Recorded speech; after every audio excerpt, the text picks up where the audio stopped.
So we are in beautiful Katy, Texas, and we're about to hit up our first Kinokuniya since like San Francisco. Joseph, are you excited? Kinokuniya? Yes. Not really. We peeked inside and it looks... What? Okay, fair enough. Fine. I was excited. They have a lot of cool stuff. It's just a smaller store, so everything's kind of on top of each other. Yeah.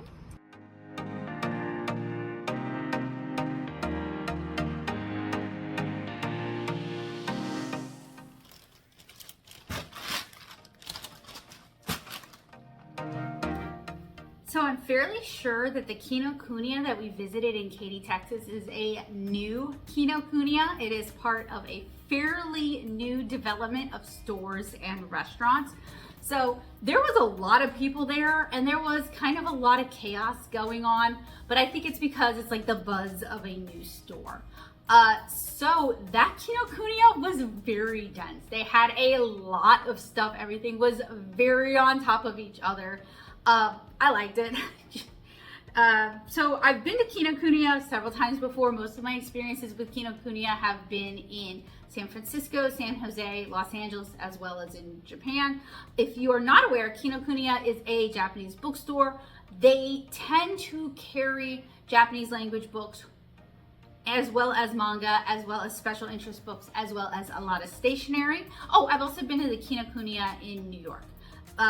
So, you know, it can kind of vary what that store has and how much of that kind of thing that store has. So, it's been a while since I've gotten to physically go to a Kinokuniya. And I kind of wanted to show you guys what I picked up. So, it might be easier if I move these down. So, recently I took a look at the Kakimori brush pen. Kuretake also makes empty pens and empty pen options. So I picked up a Kuretake Karapapo pen, empty container to use when making pens with your favorite color ink, and it has instructions. So we'll be taking a look at that a little bit later on, as well as the cartridge set. So you can fill this with fountain pen inks. I think they also sell the ink cafe activity or ink cafe at home. So they do have like their own mix your own ink kind of thing. Also, of course, I had to pick up a sticker. I could not. I also picked up some fountain pen-ish sort of things, and you'll see what I mean in a moment. So I picked up a 4 photos color swatch book.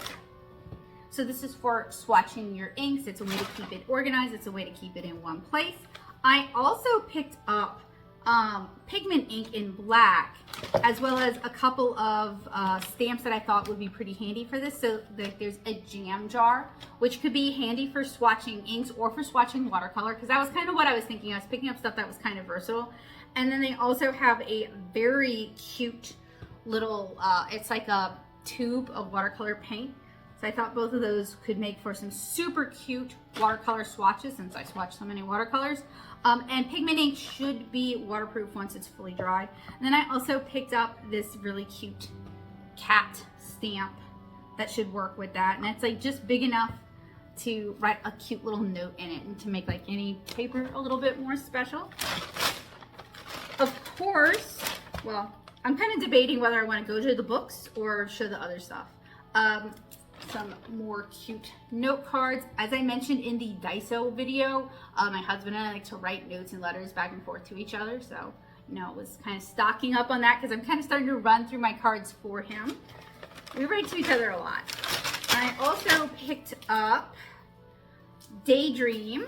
So it's like a series of, I believe, shorts and illustrations. And I love these kind of like anthology books. I like art books as well. I also picked up Witch Hat Atelier Kitchen. It's funny, I never got super into Witch Hat Atelier. You'd think I would. You'd think that'd be 100% my jam. There's a lot I like about it. I just never got into it. But perhaps cute witches in the kitchens might be exactly what I need to kind of get me going. I picked up quite a bit of manga. A lot of this has been actually recommended to me via TikTok, but it sounded like my jam. I'm definitely a big fan of Josei and Seinen manga, so that kind of fits that. And then Joseph was in the, see, this is his mistake, his grand mistake. He was in the how-to section. I was gonna skip the how-to section entirely because I know I'm weak to the how-to section, and he kept picking up these gorgeous books that I was like, oh, this has really cool traditional media techniques. I love it. Oh, this demonstrates, this one is actually about breaking down the body in like a very simple way, which is somebody who teaches anatomy and teaches figure drawing, that is always helpful. And more beautiful traditional art books, which I'm sure I will flip through for you guys. So when I am doing the Easily Influenced series and I'm reviewing American and Western how-to books, the standard I am always comparing books to, I cannot help myself, is Japanese how-to books. It is a high bar to meet. These publishers, American and Western publishers, should be looking at what Japanese publishers are doing and trying to work to that, because they make wonderful how-to books that are accessible and understandable, even if you don't read Japanese. Finally, picked up a copy of The Summer Hikaru Died, as well as a few other artsy goodies. These bags were not organized in, you know, any particular way. Oh, so those of you who know my work, you know that I do things set in the Lilliputian world. So my characters are like 1/9 scale of regular humans existing in the human world. If that sounds intriguing to you, you can read it at 7inchkara.com. It's about a 7-inch tall girl named Kara growing up in Southeast Louisiana. She's extremely sheltered. She finds out a huge family secret and she sets out to make her first human friend. You can read it as a webcomic. That is my baby. That is where I'm coming from. But I really enjoy tiny people stories and stories set in nature, just like as a genre. So I really enjoyed Hakume and Miko-chan. And I found Sheeta's Little Big World, which seems to be, Sheeta and Nala live happily inside a hollowed out log with their fellow little folk, who stand no taller than a blade of grass. So, you know, that definitely sounds like something that I would enjoy. And then we ended up getting a Kinokuniya card, like a membership card, because you can use it online. And I also picked up, so these look like matches, but they're not. They're actually teeny tiny little note cards with ittle bittle bunnies on them, so they're pretty cute.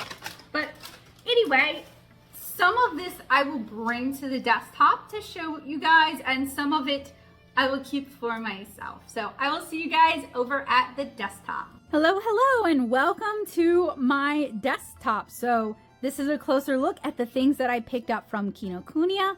I kind of selected out the ones I thought you guys might be the most interested in. We'll take a look at the books in a little bit. We're going to focus instead on like the physical things. So I mentioned in the Daiso video that Joseph and I like to write letters to each other. And I like sending him cat themed things. We have a cat, and we both like cats. And, you know, these were really cute. This is like a character where there's like several different versions of it. But this one, the cat's holding like a hamster. And since Basil, my pet rat, passed away recently, I thought this would be like kind of a sweet reminder, because I mean, he wasn't just my rat, he was Joseph's rat too, and we both loved him a lot, and still love him. You know how that goes. And he actually shows up in a lot of my stuff. I draw a lot of rats now because of Sweet Basil, so I just thought it was like a sweet thing to write notes to my husband on. Same, they didn't have any, these are like Matchbox style notes. They're very cute. St. Louis Art Supply has these in different designs as well. They didn't have any cats, so I went with the boy and girl rabbits instead, because, you know, tiny little cute notes. I also, so these are the fountain pen swatches. They had a few different designs. They didn't have any with cats or like just like flowers that I liked on them. So the cool ones have like a resist on them. This is just like, in fact, I was actually hoping this was like a pad or bound together, because it would make it easier for me to like keep everything together. Unfortunately not, but I actually have some fountain pen ink out, so we can test that in like a few minutes. I'll put the rest away. Diamine has a new mixable pigment ink out that I would like to try. Maybe I can get some like testers. Also picked up a cute Lucky Cat sort of thing, Maneki Neko. I collect Maneki Neko stuff, and we got a new car, so this is either gonna go on my car or it's gonna go on like my water bottle, or you guys know how stickers work. I don't know why I'm explaining stickers to you guys. On like the fountain pen / watercolor note, I picked up some other things, some stamps that I thought might work very cutely for testing. You know, now that I think about it, I probably could have carved like out of an eraser my own stamps. I did not, but these are pretty cute. And also got the one with the cats. Are you sensing a theme here? Cats and rats. Also picked up a large black pad of pigment ink, so this should be waterproof once it's dry. I actually don't have a lot of like stamping inks. I used to do printmaking, and I miss doing printmaking, so like I had those kind of inks, but I never got super, well, as a girl I was really into stamping because Lisa Frank used to make stamps, but that's kind of not me anymore. But for mini, let me just show you guys. For like mini prints, mini stamps, these are really like the easiest way to go. That doesn't look like it got a very good fill. Look at that white line on that. I'm sure one of you guys will explain to me why actually that's not a problem, and that's fine, and I'll just have to accept that. So what I was kind of thinking is maybe we could do both. Maybe I can test out the watercolor tube and the jam on the card. That could be kind of cute, right? Kind of zhuzh things up. It's not going to be a resist. They do actually sell resist stamp pads, and that would be pretty neat. But that is not what I'm dealing with here. So since these were purchased in a store, I do want to like clean them off first. I might also ink up the cat one and test it on some of the paper from my Daiso haul.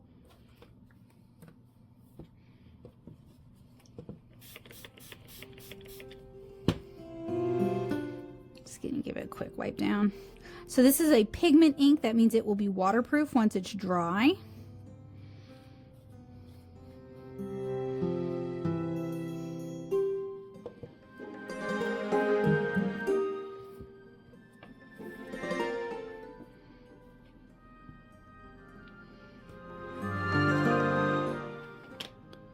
So we'll start with the cat one. Actually, this is too big! I can't do a proper, actually I could do like that. Can you tell I'm not a stamper? Oh, that's so cute! Oh my gosh! That's so stupid cute. That's adorable.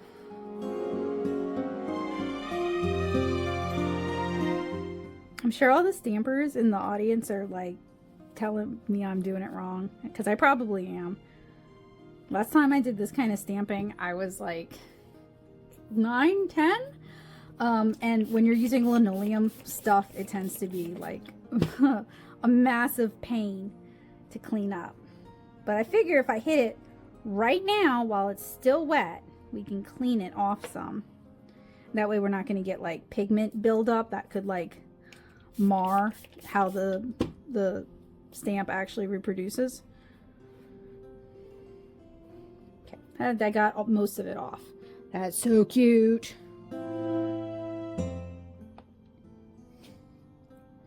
I'm probably pressing too hard. That's off. Oh, I was almost gonna say awesome, and my brain just shut down on me. That's so cute. Very, very cute. Very, very, that was not done right, but whatever. It's so cute. So what I was kind of thinking about with the jam jar and with the tube of watercolor is not only could it be cute for like fountain penning swatches, but also watercolor swatches. I mean, even it's a pigment basing, so it might not even be, it might be alcohol marker safe as well. I would have to test it out. Or I could ask you guys, hey y'all, those of you who are stampers, when you use Suniko or Sukiniko VersaFine Clear, do you notice if it is alcohol marker safe or not? Please let me know. Oh my god, so cute. So stinking cute. You know, I know there's like machines that will cut stamps for you rather than like you hand carving each stamp, and you can get finer detail, I think. They're very cute. I love the idea, but I just can't justify it. But stuff like this makes me think about it. Very, very, very, very cute. So I'm gonna like let these kind of cure to the paper, and later on we will try doing some fountain pen on them. Seriously, look how stinking cute. That's so stupid cute. Ugh. Ugh, how dare you. So this is the Carapo pen and the cartridges. So you kind of fill the cartridges like you would like a normal fountain pen, and then they also have like the ball bearings that you can use to seal it. So that you can either do like a cartridge system or you can do a wick system. So if you guys remember the Kakimori, do not know why that took so long. If you remember the Kakimori video, this is very, very similar to that. And I am actually going to look at this, not today though. Sorry. I'm just not prepared to like ink it up just yet. So that leaves us with books and manga and a few other, actually I didn't sort that very well. So let me go back. Okay. Because there's a couple more things. I picked up a Cait Paper Company citrus fruit watercolor kit. This looks so much like some of the Chinese watercolors that I've reviewed, but I couldn't resist. So this will probably be part of it. And it's pretty pricey too.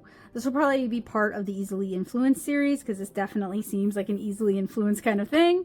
I also picked up the Cotton Watercolor Artist Sketchbook by Cait Paper Company. This was actually cheaper than this, which is kind of surprising because I have a feeling this is like white labeled, but we're gonna look at this in another video as well. I know it's bait and switch, but I know you guys have limited attention spans because I have a limited attention span.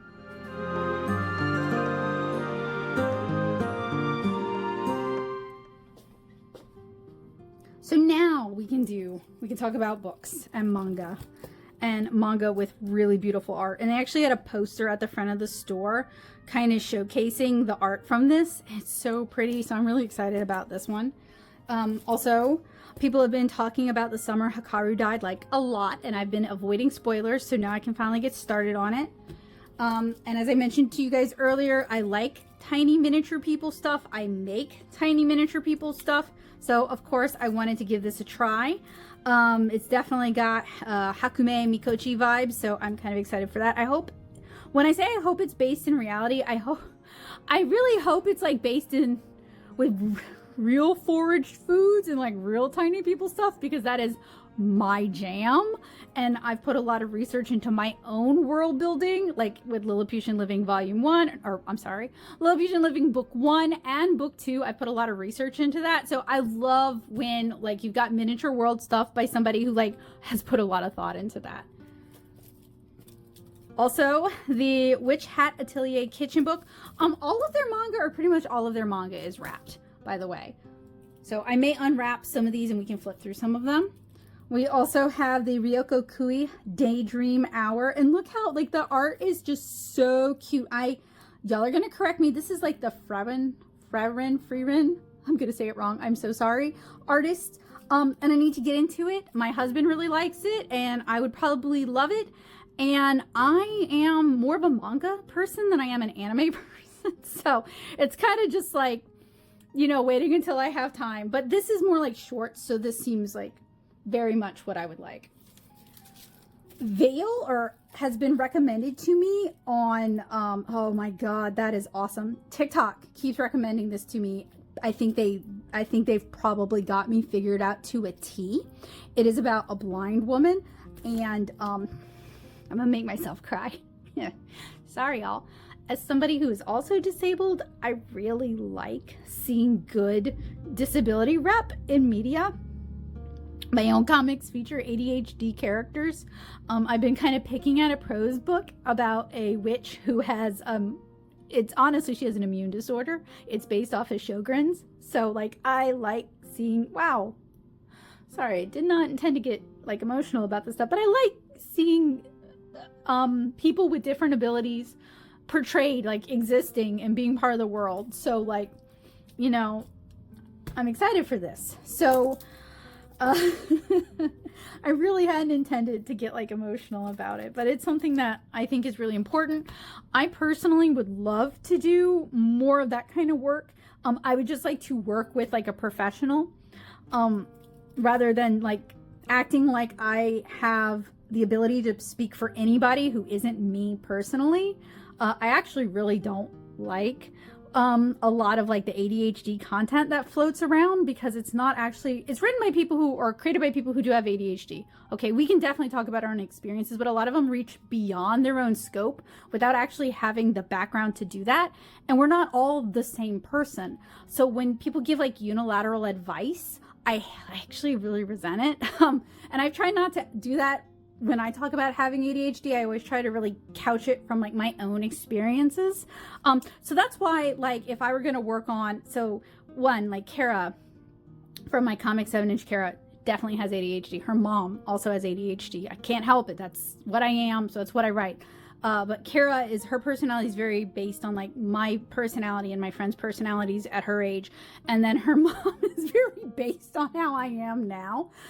So when I write about Sjogren's or I write about ADHD, it is very much from like my own wheelhouse, because I really don't like when people try to speak for other people. And that's actually like, I used to be more brash about it and thought I could speak for other people in that regard and make like more wide-ranging statements.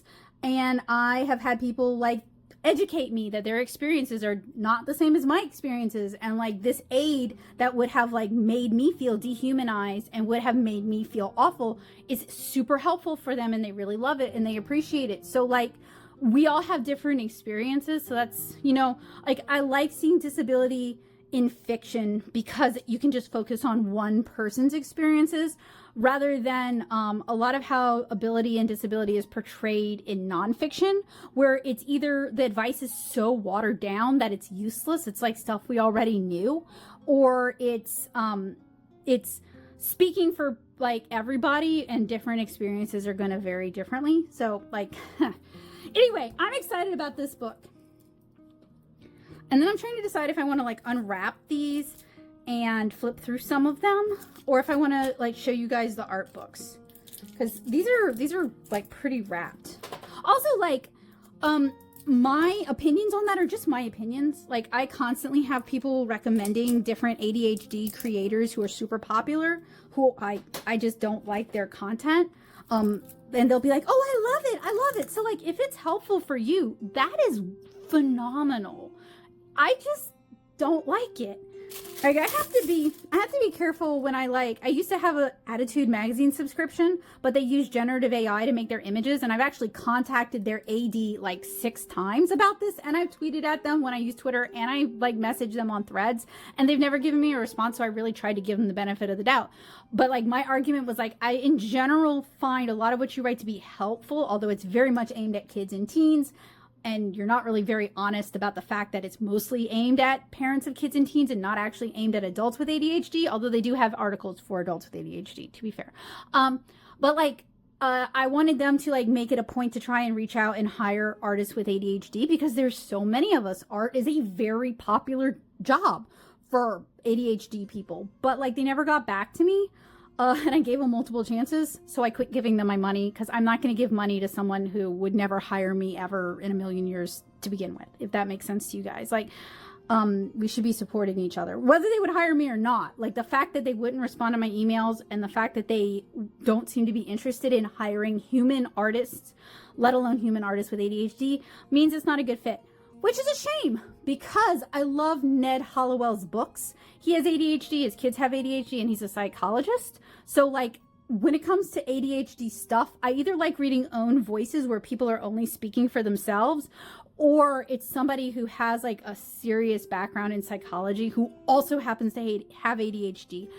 Sorry to like yammer at you guys about that. It's because we're talking about disability, it came to the forefront of my mind that I think good disability rep is super important, and I've tried for a lot of my career to do my own little part, to speak to my own little corner. So like it's near and dear and important to my heart. I did not, also like a lot of my audience has ADHD, like whether like a lot of y'all have like told me that you have ADHD, or like you voted in polls to say that you have ADHD. So like, you know, again, I want to make it clear, like just because I don't like resources like How to ADHD, it doesn't mean they're bad resources. It doesn't mean they're not helping other people. If you see yourself in that and you find it helpful, that is amazing. I don't. So, and it doesn't mean they're not doing good work or whatever. I wouldn't know because I can't consume their stuff because I just don't, it's not a good fit for me. It wasn't meant to be a slam about that. It was meant to be a slam about how important it is to speak for yourself and to use your voice, and for publishers to champion own voices stories. Oh, I did not know it was going to be mostly in color. That's so cool. Like, I thought it was going to be black and white. I love the color, the limited color work. That's gorgeous. And then the shoujo / josei art style is really beautiful.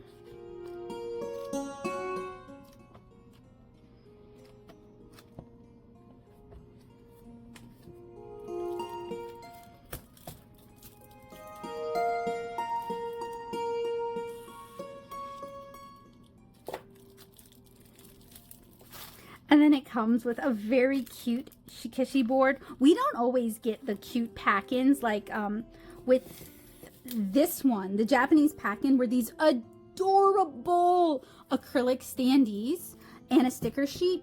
We don't always get that kind of cool stuff. But this is so cute.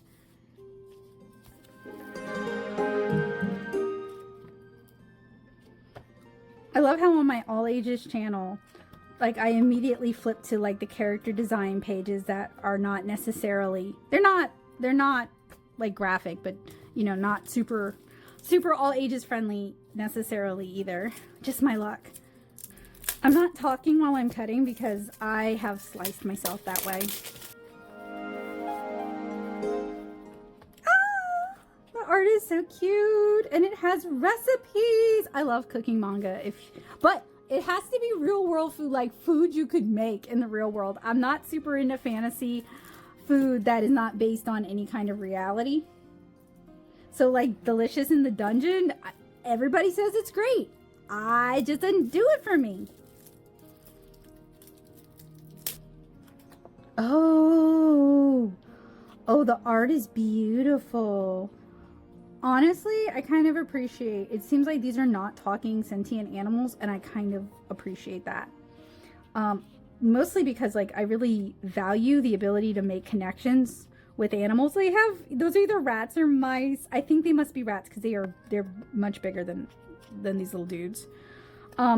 Anyway, the ability to like form these bonds with animals without utilizing like language, verbal communication, I think that's really special. So like I'm excited that they're not sentient animals.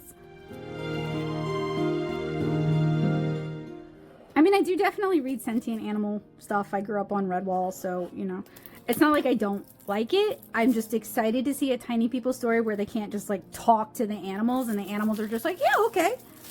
This one, I may have to be careful about flipping through. Oh yeah, because it's a horror, so. And I try to be sensitive to like, you know, different people who watch my channel come here for different reasons, and may have different sensitivities or different needs. So like I enjoy reading a variety of types of manga, but it's not something I would necessarily talk about here because I know for some people it might be upsetting. Oh, I love the use of spot color. It's gorgeous. If you want to talk to me about any of these manga, you can join me in my Art-Centric Discord server, and I'd be happy to talk about it. Oh, the art is so good. I'm really excited about that.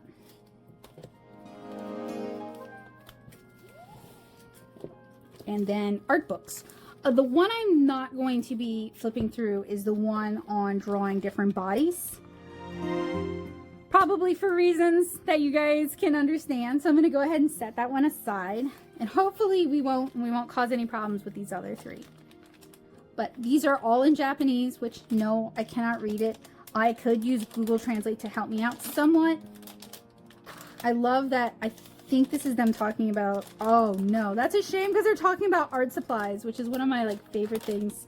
But I just really enjoy, you see how we have like the really simple step-by-steps that kind of walk you through how they're doing the different techniques. So you have multiple images on a page, and then you have the text adjacent so that you can easily follow along. They also show what brand of watercolors as well as the colors and the color names.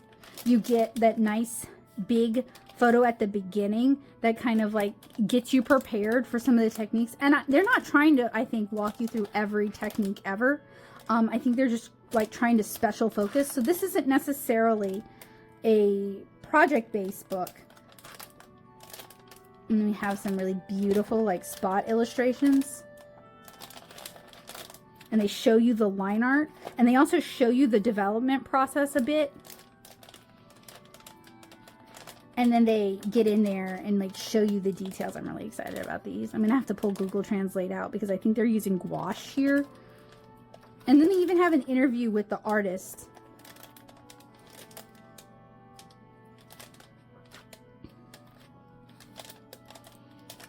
In fact, I think this might be like multiple artists who are contributing because this is a Q&A. So that is really, really cool. I wish Western publishers did their art books more like this, where you can see like step 1, step 2, so you can better follow along, even if it's in a different language, what they're doing. This technique here is so gorgeous. I do wish it was bigger so we could see it more.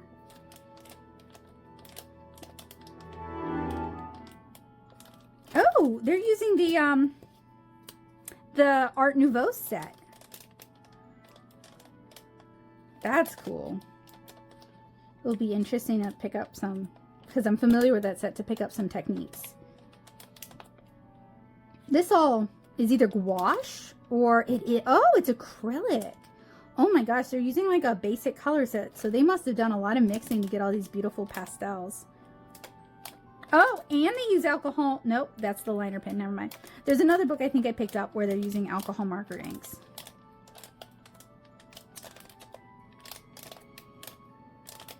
So, to me, Asian art books are just like where it's at.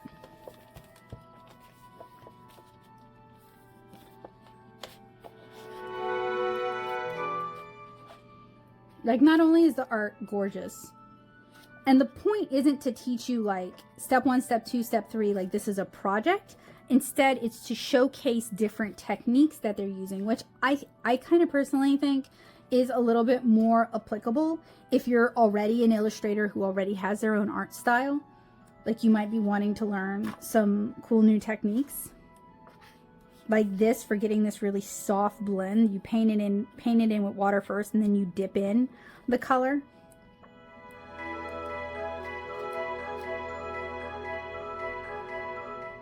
Are they going over that with a Kuretake real brush pen? I think they are.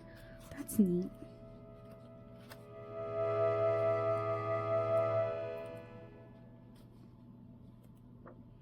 And I really appreciate how we have like the step-by-step images and the explanation like right there, because Western art books, as you guys know if you watch my channel, are just like chunks of text. And I'm blaming the publishers. I'm not blaming the creators, the artists and writers. Although some of them are paired with ghostwriters, because Quattro approached me about doing like a book about making comics, but they wanted to pair me with a ghostwriter, and I was like, what? I write? You found out about me from my blog? You could just edit what I write? They kind of had it set in their heads that I was going to do things a very particular way. And when they found out I don't make art that way, I wasn't a good fit for them. And that is what it is. But like, I would think people who are buying an art book because I did the art would, oh, they have a digital art set. Is this on corrections? That's cool. I think it is. I think it's on different techniques that you can like use in post. Very, very cool. Anyway, I figure like if you like my art and you're buying an art book because it's my art, you want my writing, you want my words. Oh, this one actually has, so you're not really supposed to do the line arts in the book. I think you're supposed to scan them and then reproduce them. This one I think is probably more, oh, it's a marker book. I love that. You probably could actually, like feeling this paper, you probably could do it like that. And they're using Copic, of course, that makes sense. Since it's like one of the most popular alcohol markers and it's still super popular in Japan, and they're going to show you some techniques. And then they're going to tell you what colors they use. And they're kind of explaining their process a little bit. Like, see, they show their sketch. I love it. I love to see how other people think.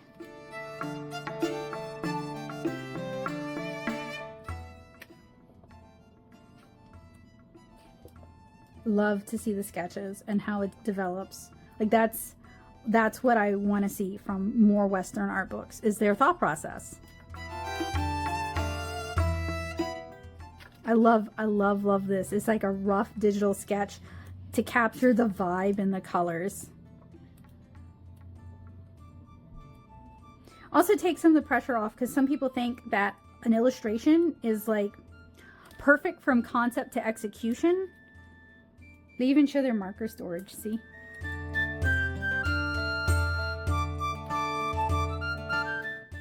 This, if you look closely, this was sketched with color pencils first, and then they markered over it to give it that lineless look. So, very cool. Oh, Kinokuniya has so many really cool art books. I love seeing how other artists think. I love seeing how they go, especially for traditional media. I love seeing how they go about it. They did have a Procreate book, but it was in Japanese only. I would have picked it up because I do use Procreate for sketching, and I would love to learn more techniques about Procreate. So I'm going to clean these off the table, and we are going to try out our fountain pen swatching pad.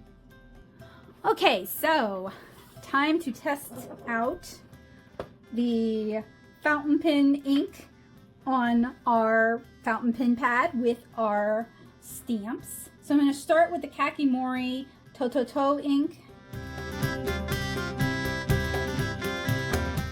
So it does look like, and I'm doing this on purpose, I'm overextending on purpose. Hang on. I'm overextending on purpose so we can see if it creates a resist, if there's any bleeding, that kind of thing. So it does look like the ink resists a smidgen, like in a good way, and it also doesn't reactivate, so it is going to be waterproof. Now I will try Colorverse Achafalaya. And these are all from recent videos, so if you're curious about my thoughts about these, I'll link them in the comments for you, but they should all be like pretty recent on my feed.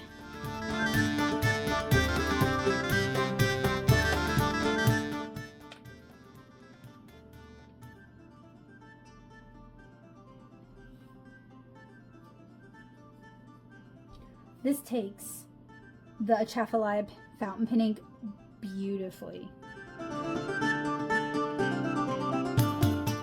And like if I was a good girl, I would ink something up, whether it's the shuttle nib or the Kakimori nib, and like write the names down, you know, and be all organized like I ought to do. Do you guys buy organizational things, whether it's like notebooks or like storage or whatever, and like you totally really do want to, you have the best of intentions. So next is Aurora Borealis. You have the best of intentions for like following through with it, and then you just never do because you need like an accountability buddy to come over and do it with you. That was a rhetorical question. I know the answer is yes.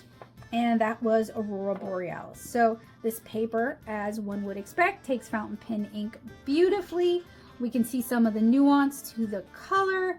It does not, it actually kind of bleeds through. I don't want to turn it over because this is very wet, but you know what, I'll do it anyway.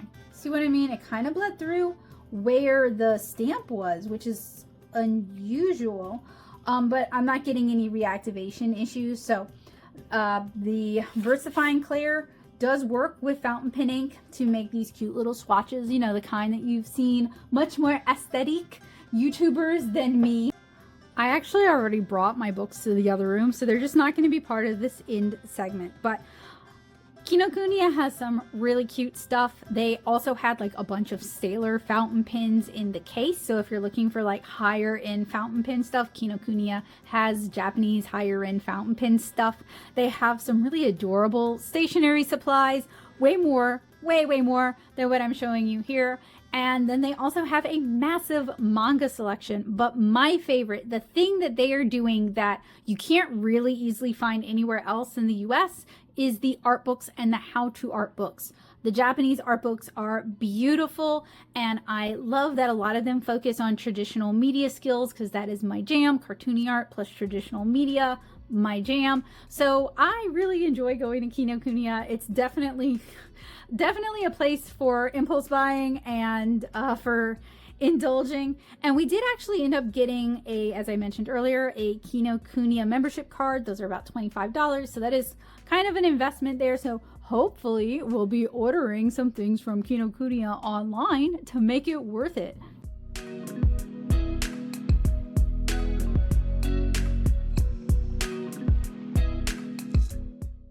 We don't have a Kinokuniya here in Louisiana. Gosh, sometimes it feels like we don't get much down here in Louisiana. So being able to visit one in Texas, which is a 5-hour drive away, which is actually not the worst, I think that's the closest one, was a real treat and a delight. And you guys know I love Japanese art books, so it was really nice to be able to flip through some. If you live in an area with a Kinokuniya or a Book Off, I would actually recommend going to Book Off, because they have a used section, and that is a great place to pick up like entire series of something, and to also pick up art books. So that would be, because it can get really expensive buying these sort of things new, especially with the tariffs. So thank you guys so much for hanging out with me today. I hope you guys enjoyed it. I know it's gonna be a while until I get to go to a Daiso or a Kinokuniya in the future, so this will have to tide me over for probably the next 5 years, because it's been at least 5 years since the last time I've gotten to go to a Daiso or a Kinokuniya. Let me know which of the art books you thought were the most interesting, the most intriguing. I hope you guys have a wonderful day. I want to remind you that artists continue to learn and grow at any age and any stage of their development. You can always be inspired from new things, and you can always learn something new. I hope you guys have a wonderful day, and I look forward to seeing you guys again soon. Bye guys!